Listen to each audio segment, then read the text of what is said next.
Yeah, as I mentioned, US President Joe Biden has met with NATO members today as Russia continues its brutal attack on Ukraine. The president talked tough on Russia, claiming NATO will respond if Russia uses chemical weapons. Another one of those red lines, hey?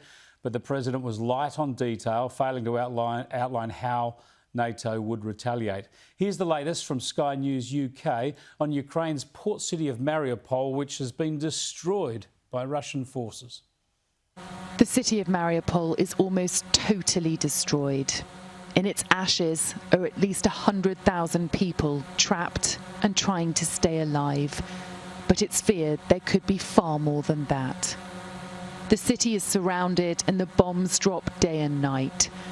Escaping from here on foot seems unfathomable, but we've met one family who did. We watched as we went to the checkpoint. Cars were shot there. There was an old man and woman in the car.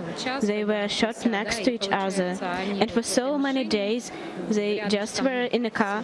Nobody picked their bodies up. Natalia and her son Bogdan have made it to the west of Ukraine with the help of strangers. But when they first escaped Mariupol 4 days ago, they refused an offer by Russian forces to take them to Russia. There is so much trauma and no trust. They showed us this video of their bombed home. Those images of what has become of Mariupol and its people are just astonishing, aren't they? When you see the plight of those people in Europe in 2022, it is as sickening as it is astonishing. Let's cross to Brussels now and speak with Grey Television White House correspondent John Decker. Thanks for joining us again, Don. John, tell us first up about Joe Biden. He's essentially drawn another red line, and that is chemical weapons. If Putin was foolish enough to use such atrocious weapons in Ukraine, what then? Then suddenly the border doesn't matter? Then he's happy to have a confrontation with Russia in Ukraine? Well, he was very vague in his response. This was the first question asked of President Biden at his post-NATO meeting press conference. And he was very vague in terms of what the U.S., what the NATO response would be. Chemical or biological weapon attack on Ukraine. He said essentially that the response would be proportional in terms of what the U.S. or NATO may do, but he left it at that. That's all he said as it relates to what the U.S. and the NATO allies would do in response to that type of unconventional warfare attack. Yeah, John, we'd all agree with that if such weapons were used, then great, see NATO intervene and protect the Ukrainian people. What, of course, most of the world can't understand is then why wouldn't you intervene now when you see the targeting of civilians, when you see what's unfolded in Mariupol, when you see how the Ukrainian people are being obliterated? Well, this is one of the disappointments, I think, that President Zelensky of Ukraine feels today. He addressed NATO leaders yesterday. He addressed the leaders of the G7 yesterday, and he implored them. His country needs, his military needs offensive military weapons.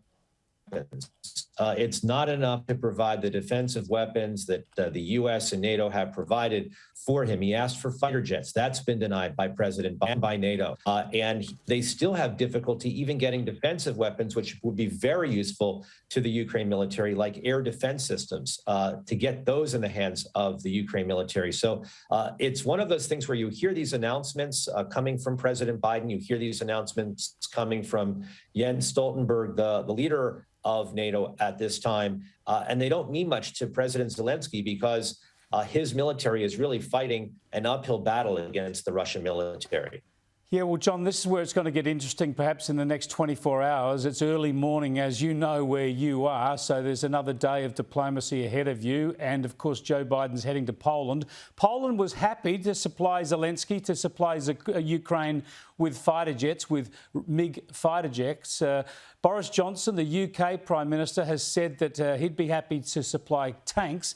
So Volodymyr Zelensky wants tanks, wants planes. There's going to be a lot of pressure on now from those leaders and on the president's visit to Poland to stump up and give Ukraine more of these offensive weapons, isn't there?